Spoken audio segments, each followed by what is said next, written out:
तो dear student, A1 nursing academy के YouTube channel में आपका हार्टली वेलकम।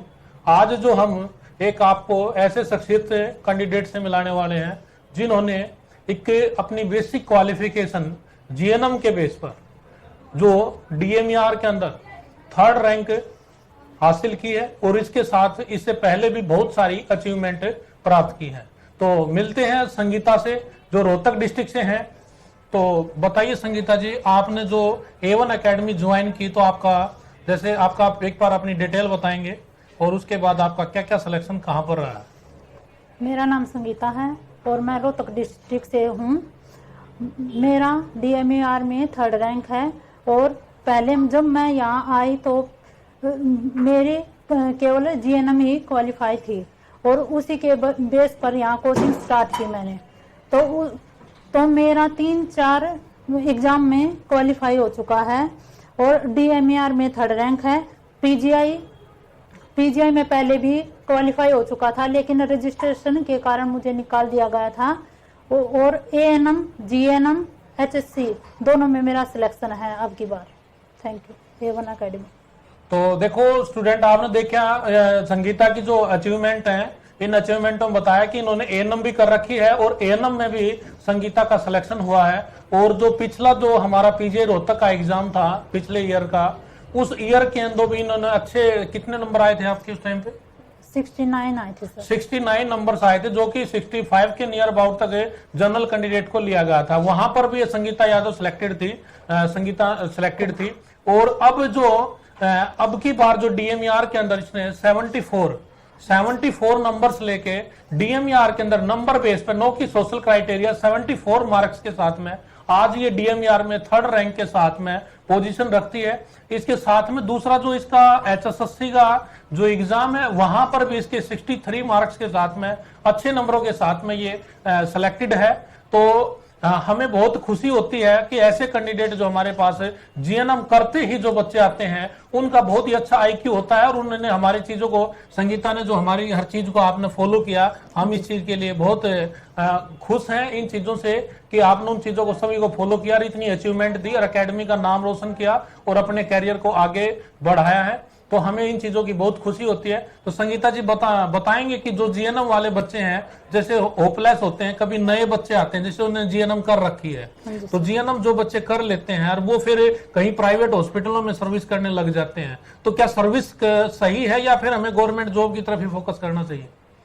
सर देखिए, सर्विस तो भाई हम बाद में भी कर सकते हैं। सबसे पहले तो हमें गवर्नमेंट जॉब ही मतलब जरूरी होती है। गवर्नमेंट जरूरी इसलिए होती है क्योंकि हम डिपेंडेंट नहीं होते किसी पर भी, अपने खुद पर डिपेंड होते हैं। इसलिए हमें एक कड़ी मेहनत के साथ, जैसे सर ने वीडियो में पहले बताया कि खरगोश की चाल से नहीं, दोनों की चाल से, जैसे खरगोश और कछुए की चाल दोनों एक साथ चलानी होगी तभी क्रैक होगा एग्जाम। तो बिल्कुल, बहुत अच्छी बात लगी। देखो अभी तो जैसे बताया कि जो कंपटीशन होता है ना वो हमेशा ही बहुत ही स्पीडली और प्री प्लान के साथ में कंपटीशन फाइट किया जाता है, तब हमारे को एक अचीवमेंट मिलती है। तो ये चीजें सभी संगीता ने फॉलो की और ये जो 5 सिलेक्शन इन्होंने दिए हैं ये हमें बहुत ही खुशी होती है। दूसरी चीज हम संगीता से पूछना चाहेंगे कि आपने डीएसएसबी का भी एग्जाम देखा, आपके बीच में काफी एग्जाम आए होंगे, तो आपने किस तरह से जैसे आज भी बच्चों के लिए समस्या बनी हुई है कि एक साइड जीएमसीएच का एग्जाम है, एक साइड नॉर सेट का एग्जाम है और एक हरियाणा ने सीईटी का एग्जाम ले लिया। अब सीईटी एग्जाम अगस्त में वो बता रहे हैं। तो अब बच्चे नर्सिंग पढ़े या जीएस पढ़े, किस तरह से अपनी प्लान करके चले ताकि हर एग्जाम के अंदर बच्चा अच्छे से वो कर पाए, तो आप इसके बारे में सलाह देंगे कि क्या करना चाहिए? सर देखिए, अगर कोई अकेला नर्सिंग से कुछ मान बन सकता है तो वो नहीं हो सकता।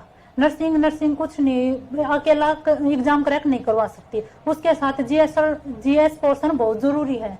और यहाँ जो A1 एकेडमी में मैंने देखा कि 12 बजे तक नर्सिंग चलती है, फिर उसके बाद जीएस पोर्शन चलता है। ये एक बहुत ही अच्छी बात है और एकेडमी में ये सब नहीं चलता। तो इसलिए मैं तो सबको एडवाइज करूंगी कि आओ एक बार विजिट करें A1 एकेडमी में। तो यहीं से मैंने कोचिंग ली थी और मेरा बेस भी यहीं क्लियर हुआ था। बहुत अच्छी बात है। संगीता ने बताया कि बिल्कुल दोनों चीजें यहाँ पर होती हैं और दोनों ही जब तक हम नहीं करेंगे आप जो सिलेक्शन है उससे दूर रहेंगे। आपके 95% एग्जाम है जो जीएस के साथ में होते हैं, तो दोनों चीजों पर यहाँ फोकस किया जाता है। अभी जो संगीता ने बताया बहुत अच्छी लगी हमें।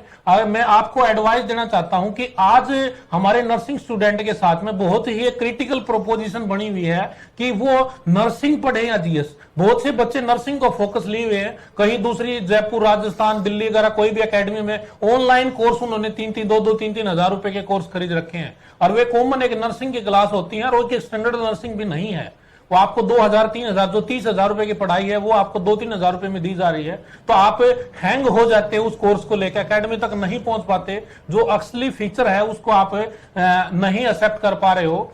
तो मैं आपको बता दूं कि जो सीईटी एग्जाम है आज के दिन हमें 2-3 महीने जो फोकस है वो सीईटी पे करना चाहिए। और सीईटी भी डियर स्टूडेंट मैं आपको बता दूं सीईटी भी दो तरह के हैं।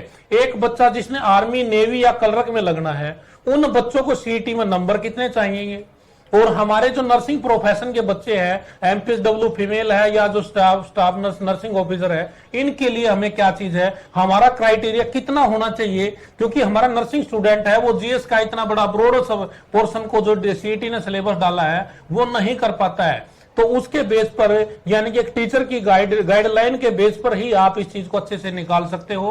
तो मैं सभी नर्सिंग स्टूडेंटों से अनुरोध करूंगा कि अगर आपने 700 जो ये आपकी 17 वैकेंसी आई हुई हैं जो अभी आएंगी, नोटिस जारी अखबारों में आने लगी न्यूज, तो इसके लिए सबसे बेस्ट तरीका आपके लिए यही रहेगा कि आप A1 एकेडमी ज्वाइन कीजिए। उसके साथ में आपको जो नर्सिंग का पोर्शन भी कंटिन्यू रहेगा और जो सीईटी पर प्रॉपर फोकस आपका रहेगा। आपकी 9 से 4-5 बजे तक आपकी क्लासें रहेंगी, आपको पढ़ने का टाइम दिया जाएगा।